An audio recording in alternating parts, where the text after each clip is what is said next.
Hello my lovely YouTube family, কেমন আছো তোমরা সবাই? আশা করি খুব খুব খুব ভালো আছো। আমিও ভালো আছি। আর আজকে তোমাদের সাথে আমি শেয়ার করলাম আমার মেলায় ঘোরার এক্সপিরিয়েন্স। আর এখানে আমার বাড়ির সামনে একটা হনুমানজির টেম্পল আছে। আর এই টেম্পলটাকে এখানে আঞ্জনেয়া স্বামী টেম্পল বলা হয়। আর প্রত্যেক বছর ফেব্রুয়ারি মাসে এখানে একটা পুজো হয়। আর এটা এদের বাৎসরিক পুজো। আর এই পুজোটা ঘিরেই ৭ দিনের জন্য এখানে একটা ছোট্ট মেলা বসে। মেলাটা বেশ সুন্দর, কারণ এখানে অনেক জিনিস খুব কম দামে তুমি পেয়ে যাবে। আর অনেক জিনিস যেটা নর্মাল প্রাইস হয় সেই প্রাইসেই পাওয়া যায়। মেইনলি এখানে সাজাগোজার জিনিস, কুকিং ইউটেন্সিল এগুলো পাওয়া যায়। আর এই ভিডিওটা দুটো দিনের আমি একসাথে তোমাদের সাথে শেয়ার করলাম। কারণ ফার্স্ট ডে আমি গেছিলাম, তারপরে সেদিন যাওয়ার সময় একটু ভিডিও করেছিলাম, তারপরে আর ভিডিও তুলতে পারিনি। আর সেকেন্ড দিন যখন আমি গেছিলাম সেদিন আবার ভিডিও তুলেছিলাম, তাই দুটো দিনের ভিডিও তোমাদের সাথে আমি একসাথে শেয়ার করছি। এখানে বাচ্চাদের জন্য নাগরদোলনার সাথে বড়দের নাগরদোলনা, তার সাথে বাচ্চাদের যে মিকি মাউসের সুইংগুলো থাকে সেগুলোও এখানে ছিল। তো মেলাটা ছোট্ট হলেও বেশ অনেকই ভিড় হয়। আর ৭ দিন ধরে থাকে বলে প্রথম ৩-৪ দিন খুবই ভিড় হয়, তারপর একটু ভিড়টা কম থাকে। আর আমি যেদিন গেছিলাম সেদিন একটু ভিড়টা কম ছিল। আর এখানে আমি কিছু জিনিস দেখছিলাম, প্লাস্টিকের কয়েকটা জিনিস নেয়ার ছিল। বাচ্চাদের এই স্টলটা আমার খুব ভালো লেগেছিল। এখানে সমস্ত জিনিসই 100 রুপিস করে। এখানে কিছু ফিক্সড স্টলও ছিল যেগুলো ছিল 100 রুপিসের, আবার 20 রুপিসেরও ছিল। 100 রুপিসের স্টলগুলো বেশ ভালো ছিল। সেখানে খুব ভালো স্টিলের আইটেম পাওয়া যায়। আমি এখান থেকেই লাস্ট ইয়ার ২-৩টে ইউটেন্সিল নিয়েছিলাম, তার মধ্যে যেটা চা বানানোর সসপ্যানটা নিয়েছিলাম, কিনেছিলাম, ওটা অনলি 100 রুপিস নিয়েছিল। আর ১ বছর ধরে খুব ভালো চলছে। এই দেখো এবারের মেলায় কি কি আমি নিয়েছি তোমাদের সাথে এখন আমি বসে ভাবলাম যে শেয়ার করে দিই। আর ছেলের জন্য যেগুলো নিয়েছিলাম সেগুলো অলরেডি প্যাকেট খুলে ওর ইউজ করা হয়ে গেছে। তো প্রথমেই তোমাদের দেখাচ্ছি, একটা খুব সুন্দর জিনিস নিয়েছি আমি। সেটা হচ্ছে মহাদেব আর পার্বতী, এই ছোট্ট একটা মাটির মূর্তি, যেটা আমার ভীষণ ভালো লেগেছে। প্রথম দেখাতেই এটা আমার ভাল লেগে গেছে। আর গেস করো এটা প্রাইস কত হবে? এটা অনলি 30 রুপিসে আমি নিয়েছি। খুব সুন্দর এটা, আমার ভীষণ ভীষণ ভালো লেগেছিল দেখে, তাই সঙ্গে সঙ্গে আমি নিয়ে নিয়েছি প্রথমবার দেখার সাথে। তার সাথে আমি নিয়েছি দুটো ছোট বাচ্চাদের ঘট আর পিগি ব্যাংক।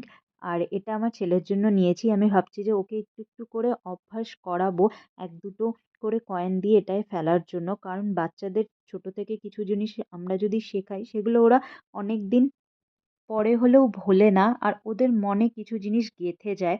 আমরা যদি পজিটিভিটি দেখাই ওদেরকে তাহলে ওরা পজিটিভই শিখবে, আর যদি আমরা নেগেটিভিটি দেখাই তাহলে নেগেটিভ শিখবে। আর আমাদের সমাজে আমরা এডুকেশনটাকে অনেক বেশি প্রায়োরিটি দিই। অবশ্যই এডুকেশনের প্রায়োরিটি আছে, তার সাথে মানি ম্যাটারটাও বাচ্চাদের শেখানো উচিত, যেটা আমরা হয়তো শিখিনি অনেক বড় হয়ে। ইভেন আমি যখন চাকরি করেছি তারপরে আমি শিখেছি এটা, তাও এখনও আমি মানি নিয়ে অতটাও সিরিয়াস নই। আমার যখন যেটা ইচ্ছা করে, যেটা ভালো লাগে আমি সেটা কিনি, সেইভাবে আমি খাওয়া দাওয়া করি, যেটা আমাকে আর আমার ফ্যামিলিকে কমফোর্ট দেয়। দেখো অনেক কটাই জিনিস তোমাদের ধীরে ধীরে দেখালাম। আর এই কানেরটা নিয়েছিল হচ্ছে 100 রুপিস, খুব সুন্দর এটা। আর যতটা সুন্দর পিকচারে লাগছে তার থেকেও আরও সুন্দর। এবারে 100 রুপিসের স্টিলের আইটেমে আমি নিয়েছিলাম স্টিলের একটা টিফিন বক্স। আর তার সাথে নিয়েছিলাম একটা স্টিলের কন্টেনার, যেটাতে যে কোনো ডাল, চিনি এগুলো রাখা যাবে। আর এই দেখো মাটির ঢাকনা দেয়া এই খুব সুন্দর একটা জার নিয়েছি, যেটা সল্ট, চিনি এগুলো রাখার জন্য একদম পারফেক্ট। এরকম একটা আমার কাছে আছে, বাট ওটা ঢাকনাটা আমার হাত থেকে পড়ে গিয়ে ভেঙে গেছে, তাই আবার এটা নিলাম। আর এটার ডিজাইনটা দেখো, খুব সুন্দর, কালার কম্বিনেশনটাও ভীষণই সিম্পল অ্যান্ড সোবার, যেটা আমার ভীষণ ভীষণ ভালো লেগেছে। এই সল্ট রাখার কন্টেনারটাও মাটির, নিয়েছে 100 রুপিস। তার সাথে তোমাদের আমি দেখালাম ক্যান্ডেল স্ট্যান্ড আর একটা প্রদীপ। আর এগুলো 20 রুপিস করে নিয়েছে। আর দেখতে ভীষণ সুন্দর, কালারটা আমি জানি না থাকবে কিনা, বাট ওরা বললো থাকবে। এটা স্টিলের, বাট কালারটার জন্য আমার ভীষণ ভালো লেগেছে আর নিয়েছি। আর সব থেকে ভীষণ সুন্দর আইটেম যেটা নিয়েছি সেটা হচ্ছে এটা, যেটা ব্রেসলেট কাম স্পাইরাল চুড়ি। এটাকে ভীষণ সুন্দরভাবে স্টাইল করা যাবে। দেখো কি সুন্দর লাগছে। যেকোনো ইন্ডিয়ান ওয়্যারের সাথে তো এটা ভীষণ সুন্দরভাবে চলে যাবে। তো আমি অবশ্যই তোমাদের সাথে শেয়ার করব কিভাবে এটাকে আমি স্টাইল করলাম। আর এটা আমার ভীষণ ভালো লেগেছে। ভীষণ সুন্দর একটা ইউনিক। এটাও 100 রুপিস নিয়েছে। আমি যত ভাবি যে আমি টাকা পয়সা খরচ করব না, কিন্তু তার থেকে অনেক অনেক বেশি খরচ হয়ে যায়। আর মেলাতে গেলে তো হবেই, কত জিনিস যে পছন্দ হয়, কিন্তু এবার আমি অনেক চেষ্টা করেছি নিজেকে কন্ট্রোল করার যাতে বেশি কিছু না কিনি। আর এই হেয়ার অ্যাসেসরিজটা এবার আমি নিয়েছি। আগের বছর আমি দেখেছিলাম বাট নিইনি। ভেবেছিলাম যে কোথায় পরবো?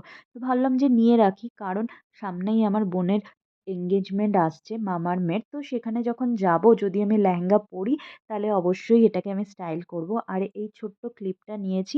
এটা নিয়েছি অনলি 20 রুপিস। হেয়ার যে ব্যান্ডটা নিয়েছি সেটাও 100 রুপিস নিয়েছে। আর এটা একটা ডাবল বেডশিট নিয়েছি, যেটার কালারটা আমার ভীষণ ভালো লেগেছে, প্রিন্টটাও। এটা হয়তো পিওর কটনের মধ্যে নয়, কিন্তু এটার প্রিন্টটার জন্য আমি নিয়েছি। ভীষণ সুন্দর লাগছিল এটা আমার। আর এর সাথে কোনো এরা আলাদা করে পিলো কভার দেয়নি। আর আমিও সেম পিলো কভার পাইনি ওখানে, তাই নিইনি। এটা নিয়েছি 200 রুপিস। আর এই ছোট্ট একটা গামলা নিয়েছি, ছোট দেখে মনে হচ্ছে বাট এটা একদম ছোট নয়, মাঝারি সাইজের। এটাও 100 রুপিস করেই নিয়েছি। আর ছেলের জন্য দুটো গাড়ি নিয়েছিলাম, আর একটা ব্যাট আর বলের একটা সেট নিয়েছি। আর একটা যে ভিডিও গেম টাইপের হয় সেরকম নিয়েছি, বাট সেগুলো অলরেডি সব খোলা হয়ে গেছে, তাই তোমাদের সাথে আর শেয়ার করতে পারলাম না। অন্য কোনো ভিডিওতে আমি শেয়ার করে দেব। তোমাদের এই ভিডিওটা কেমন লেগেছে অবশ্যই কমেন্ট বক্সে জানিও। ভিডিওটা যদি তোমাদের ভালো লেগে থাকে তাহলে অবশ্যই একটা লাইক করে দিও। আর আবার দেখা হচ্ছে নতুন একটা ভিডিওতে। নিজেদের আর নিজেদের ফ্যামিলির খুব খুব খুব ধ্যান রেখো। Bye bye, take care.